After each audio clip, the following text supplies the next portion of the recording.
While throwing ideas around about what I was going to learn for this project, I thought back on my many past penchants of learning projects.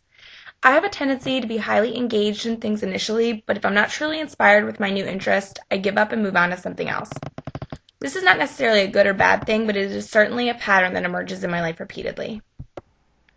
When I started this specific topic, I wasn't actually going to do this as my penchant project. I was just kind of trying to look into it just as a side note so I could get started on my penchant project. And once I kind of started to delve into this, I realized that I was moving at a faster pace, and I was interested in it. I want to know the answers to the question that I'm asking right now. So my looking for more information on it was more, I guess, fulfilling in a way. So here's kind of the things that I was looking at, what I found, and the conclusions that I've come to about college and what external and internal influences propel us or deny us the kind of mindset to go to college, and what sort of external motive kind of things help us stay in college once we enroll. I was finding this semester to be a little bit challenging, and towards the middle of it, I started to exhibit certain conscious as well as subconscious behaviors that I have more of a tendency towards. I began to sleep more, and I wasn't eating as much. I was kind of missing dates and times. I wasn't talking to my family or my friends as much, just kind of retreating a little bit. And after this sort of physical and mental blockade happened, I decided that I wanted to understand a little bit more about what motivates and shapes our individual attitudes and behaviors. Being a student, I'm often faced with the opportunity to become more aware of some of my shortcomings as well as some of my strengths.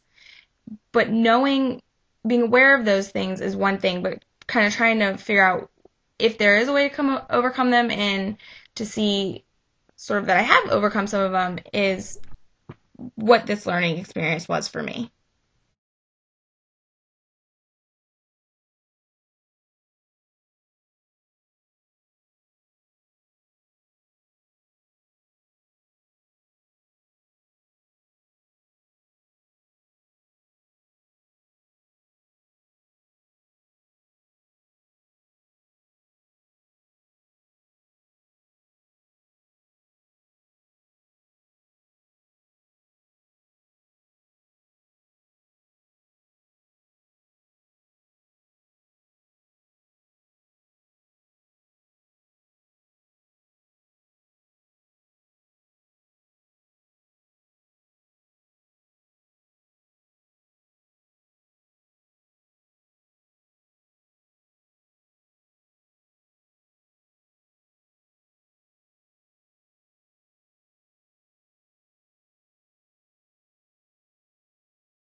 We need to preserve and protect for children what I call the human moment.